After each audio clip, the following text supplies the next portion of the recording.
सच्चित आनंद, जिसको हम सच्चिता आनंद बोल देते हैं।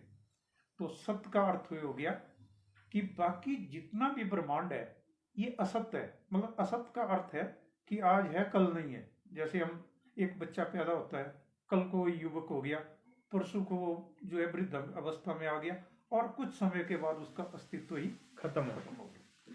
लेकिन ये जो निरंकार प्रभु परम पिता परमात्मा निराकार, जो भी जिसको भी अल्लाह वाहिगुरु जो कुछ भी बोलते हैं, ये जो है सत्य है, सदा रहने वाला सत्य है। और चित्त का अर्थ होता है ज्ञान, से हम लेते हैं इस चीज को।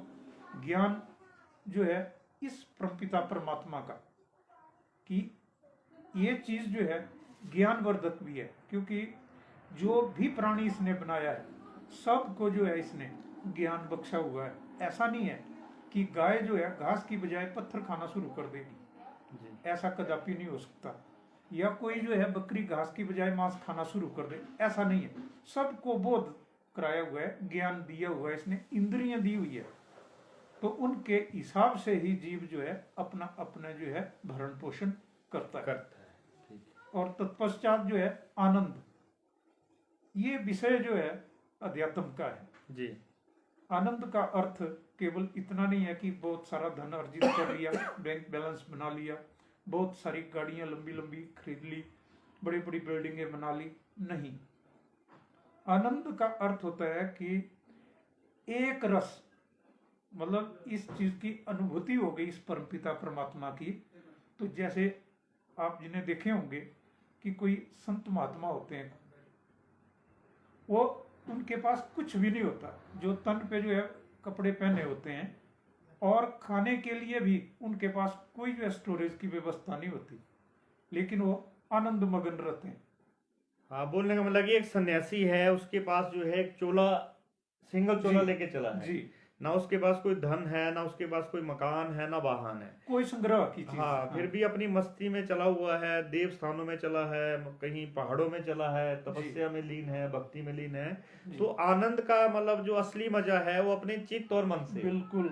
और इस परमपिता परमात्मा को जो है हर हमेशा याद रखना, और जो कुछ भी मिल रहा है इसका शुक्र करना जी। कि क्योंकि ये सारा हमारा जो देह है, हमारा जो जीवन है, सृष्टि है, घर है, बार है, जो कुछ भी है, ये परमपिता परमात्मा तो हर जगह तो है, इसी का ही दिया हुआ है। तो हमने सिर्फ शुक्र करना है जी। क्योंकि जब हम इस ब्रह्मांड में इस धरती धरा पर आए तो कुछ साथ तो लेके नहीं आए, बिल्कुल। जो कुछ हमें मिला यहाँ से मिला, और यहाँ से मिलने के बाद इसका शुक्र करना है जी। और उसका जो है उपयोग करना है हमने, उपभोग नहीं कर ज्यादा इसके अंदर जो है बिल्कुल वो निर्णय है कि इसके बगैर हमारा गुजारा ही ना हो, गुजारा नहीं। तो इसलिए जो है इस आनंद की कमी है। मतलब आपके बोलने का मतलब है कि ईश्वर के साथ अगर हम जुड़ते हैं, जब मेरा भी मानना है कि हम सारे अपने कार्यक्रम लाइफ की करते हैं, गृहस्थ आश्रम का पालन करते हैं, ब्रह्मचर्य का पालन करते हैं, उसके बाद हम जो है वानप्रस्थ का भी अगर आचरण करते हैं, संन्यास आश्रम में भी जाते हैं, तो जो तीनों आश्रम हमारे हुए जी।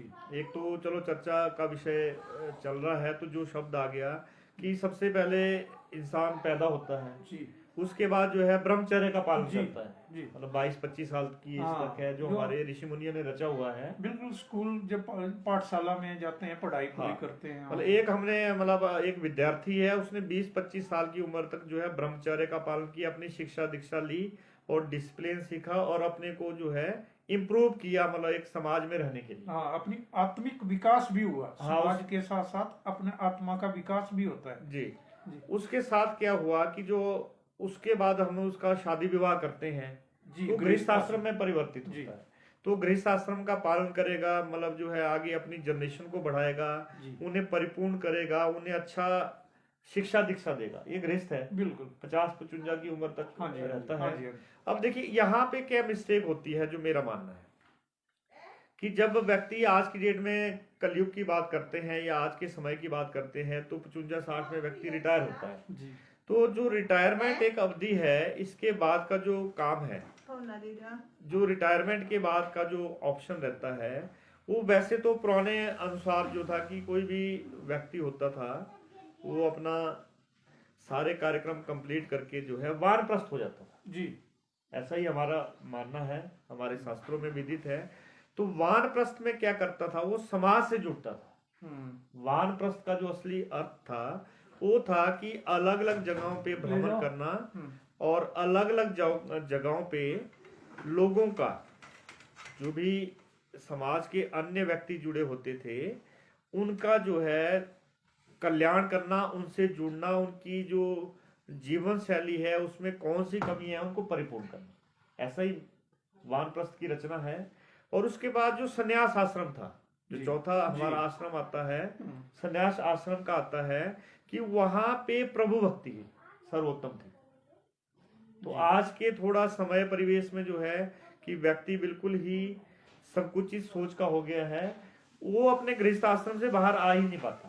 तो मुझे लगता है कि ये भी एक कारण है, उनके मन मस्तिष्क में ऐसी भावना नहीं रहती कि उनको चारों आश्रमों का ध्यान नहीं होता या बोध नहीं होता।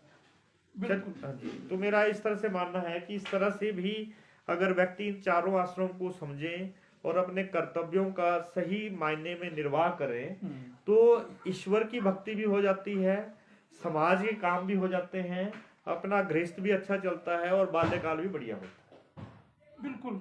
यदि हम अपने पुरातन इतिहास पर या अपने वैदिक इसमें जो है दृष्टि डालें वेदों के ऊपर जी, और जितने भी हमारे अवतारी पुरुष हुए, चाहे वो प्रभु श्री राम हो, चाहे कृष्ण भगवान हो, चाहे और जितने भी जो भगवान हुए, सब गृहस्थी हुए। हाँ, गृहस्थी हुए।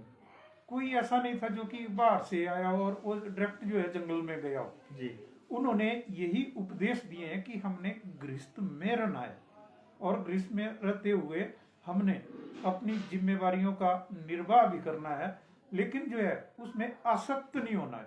आसक्त नहीं होना और साथ में ईश्वर का बोध भी रखना, ईश्वर का बोध भी रखना, क्योंकि ईश्वर जो है, क्योंकि कहा गया है कि तुझ में राम, मुझ में राम, सब में राम समाया है, सबसे कर लो प्रेम, जगत में कोई नहीं पराया है। जी, क्योंकि ये परमपिता परमात्मा जो है कण कण में आत्मिक रूप में, आत्मा के रूप में वो एक तृण से लेकर के ब्रह्मा तक जी सब में व्याप्त है।